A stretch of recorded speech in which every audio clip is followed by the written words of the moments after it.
Hey, what's going on, guys? So today we're looking at a vintage Balisong. All right, so of course I had to grab the Jeff Imada Balisong manual as well as the advanced Balisong manual, as you can see here. So as far as these books go, I've talked about these numerous times over the years. This is just, it's an awesome piece of literature. It's definitely like an OG book. These came out, I want to say, what, mid-80s? There's got to be a year in here somewhere. It's originally $12.95. Let's see. 1984. That's when I came out. In December 1984. So Jeff Imada, of course, is a master Balisong guy. Very much, heavily influenced all the 80s movies. Anything you ever saw with anything even remotely fun with a knife, they refer to Jeff Imada. All right. So one of my favorite roles is in Cheech and Chong, Nice Dreams, instead of ice cream when they're selling the weed out of the ice cream truck. Jeff Imada is right here. He literally pretended to be, or acted, I guess, the part of the waiter at a Chinese restaurant. And he flips out a Balisong to pop the cork on a champagne bottle. All right, but he's been with tons of celebrities, tons of movies, all kinds of stuff. Just really a massive, massive piece of Balisong history, especially in movies and cinema and stuff like that.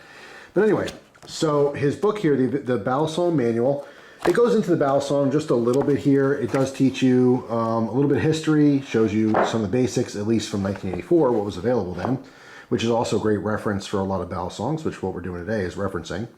And of course, it shows you a bunch of different moves. Now, the move names have changed dramatically over the years, but this literally teaches you different ways to carry, use, defend yourself, flip a Balisong.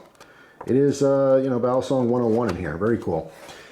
Now, in, let's see, what was this, 85? 86. So 2 years later, he comes out with the advanced Balisong manual. Now, this has more information, more moves, more self-defense type stuff, but towards the end here, we have a bunch of reference material that shows a bunch of different Balisong models. All right, obviously we're all available in 1986. All right, so it starts here with some of the Benchmade stuff. All right, and it goes on from there. All right, and again, I've referenced this a few times, but before I get to the page that this knife is on, let's take a look at the knife. So this is not the original little sheath for it. This actually says Rush Creek, but this thing is awesome. I don't know why I like this so much, but it has Velcro on top like this. I don't know if I've ever seen that before, but I don't know why I like it. It's pretty cool. So I had a viewer reach out and say, hey, I've been watching the videos for a long time. I have this knife. Do you want to trade for it? And I said, thank you so much, but I'm probably not interested at the moment. At the moment, I was very focused. As far as knives go, I was focused on maybe adding another PM2 to the collection, one of the unique blade steels, one of the sprint run stuff. But he ended up coming back to me later and said, hey, listen, I just want to send it to you. I really appreciate everything. I'm like, oh, you don't have to do that, but it's super, super nice. And he insisted, and here it is. And I very much appreciate it. This is going right into the collection. Although I don't collect all Balisongs anymore. I used to collect everything Balisong. I've tried to tighten up the collection to just Benchmade, just pre-Benchmade, which is PCC, or Pacific Cutlery Co. And some vintage stuff, as well as I made an exception with some of my small flies. All right, so I guess smaller, Balisongs, I suppose I still collect technically. But the vintage one is definitely up there because these things are just where it started. For me, it's when I first saw Balisongs are in these movies in the 80s, so it's none of the modern stuff. The modern stuff's cool, and if you want to flip all day long, obviously you can't hold a candle, this old stuff, to the quality of what they're putting out these days, but it's just cool. I love it. So this one here, all right, you can see this has a brass liners, all right, so the body is actually brass, and they have these stainless steel top covers, okay, so it's actually pretty hefty. This one's almost 5.5, I think it's a little over 5.5 ounces actually. If I come in close, you can see the brass latch that's on this particular model, and maybe you can kind of tell that they are just kind of top covers. They're like veneers for the knife. All right, our blade here, all right, says Hornet-II. Now the writing on the blade, this changes for so many different models. You're going to see in this book that this was a generic type knife, and then of course they came out with lots of variations on it. And looking at the tank stamp, you can see this was produced by Fury. Fury knives, very prevalent in the 80s and 90s. All right, and then a serial number 10293. And on the back, you can see it was made in Japan, and this has a 440 stainless blade. All right, so the Hornet-II. Let's lock this guy open. Turn to page, I think it's 99, which is right here. And I think I made a video talking about one of these models. It's literally the same knife, but with milled handles. Okay, so if we come up here, all right, you can see Valor. This is Valor Continued, okay. It says the drilled stainless handle series. The drilled hole design was inspired by the Pacific Cutlery's custom skeletonized handles, introduced in 1979. Construction is similar to the solid handles above, with the additional step of drilling and countersinking holes. So this is actually a model 562. All right, it is literally the same exact knife. The only difference is that this has a slightly different blade shape. That's what made it the Hornet-II. All right, you can see this comes down, more of a drop point. This is more of a spear point style, but has the same swedge on there. But other than that, it is identical. It is this knife. All right, so it was imported by Valor.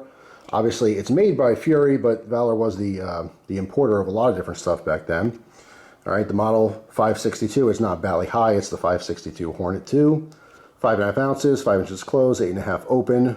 In this case, it was a 3 3/4 inch spear point, and the original price was $25.50 back in 1986 during the publication of this book.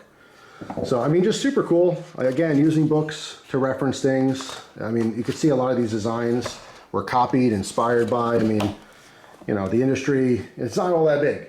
Back in the 80s and 90s, you had a couple of nice Balisong companies. Obviously, PCC was probably the premier company making Balisongs. And as time was on, everything was copied, you know, and then the copies were copied. You know, the stuff that was made in Japan was copied by China and so forth. So it just, some of these original, you know, name brand ones from the 80s, it has a special place in my heart because it is such a piece of history. There's so many people out there that love Balisongs and collect Balisongs because of these. This is where it started, you know what I mean? So, you know, I just think they're really cool. They're really neat. And now that the, you know, laws have changed a little bit in Pennsylvania, I'll be able to carry this guy soon. So that's a little bit of a bonus. I get some pocket time. Possibly in this unique sheath, possibly not. I don't know yet. But I do want to give a huge thank you to the person who sent this. I really do appreciate it a great deal. Like I said, I don't have a massive collection of these vintage Balisongs, but I do like kind of piecing them together. And it'd be great if I can replicate everything that's in this book. I mean, it's not a specific goal, but yeah, I'd love to be able to have all the different cool models. And obviously, as you saw, there are smaller versions of this as well. Especially back in the 80s, this was considered a big Balisong. There was a lot of models that were much smaller and smaller because people did actually kind of pocket carry them and EDC them and, you know, want to go a little bit unnoticed. Anyway, just a little bit of Balisong history. Thank you so much for watching, guys. Hope you have an awesome day. Let me know if you collect vintage Balisongs. These are pretty cool knives you could probably pick up here and there at a flea market, you know, garage sale. A lot of older collectors, you know, maybe passed away and these things just get, you know, handed down and people really just don't care about them. They don't give them much thought. They don't think they're, you know, worth much money. And realistically, to a collector, it could be worth a little bit of money, but it's not like hundreds of dollars or anything. I would say one of these old, I mean, it depends on which model, of course, but one of these old knives, if it was mint condition in the box, never used, you know, maybe 150 bucks, something like that. The right model, maybe $200 or $300. But generally speaking, because I'm saying this because a lot of people do ask because they come across these like, oh wow, how much is this worth, Jeff? Well, it's very subjective. It really depends on how popular the vintage Balisong scene is. It depends on, you know, who's selling it, what they want to ask for it, what they think it's worth. But generally speaking, across the board, anything that's in pretty good shape, I mean, completely functional, it's not very loose at all, it's not totally, you know, banged up or anything, I would say, you know, at least 75 bucks. $75 to $100 in great condition all day long. Even beat up, as long as they're functional, I'd say all these old Balisongs are at least worth 50 bucks. At least that's in my opinion, what I've seen them sell for, what people, you know, are looking to pay for them. It's just like everything else. There's always going to be a market for stuff like this. But as time goes on, less and less people just know about these things and they put any value on them. You know what I mean? It's, you got to see your dad had one or you had one when you were a kid. It has to have some kind of personal attachment to it. And that's what it is for me. You know, as far as the quality, it's actually really good quality. You know what I mean? But it's not like, it's not up there with some of the, you know, $200, $300, or $400 Balisongs of today. And especially if you want to flip it, all these old models tend to be very heavy as well, which some people like, most people don't. They don't want a really heavy Balisong. But yeah, I mean, it's very subjective. But I guess that goes for anything. Anything that's collectible, some people like it, some people want it more than others, and some people just don't care at all. So let me know down in the comment section, do you care about stuff like this? Do you collect older Balisongs? I think they're cool, so I still do. So that's all. Hopefully you guys have a fantastic day. Thanks for watching, and I'll see you tomorrow with a brand new video. Take care.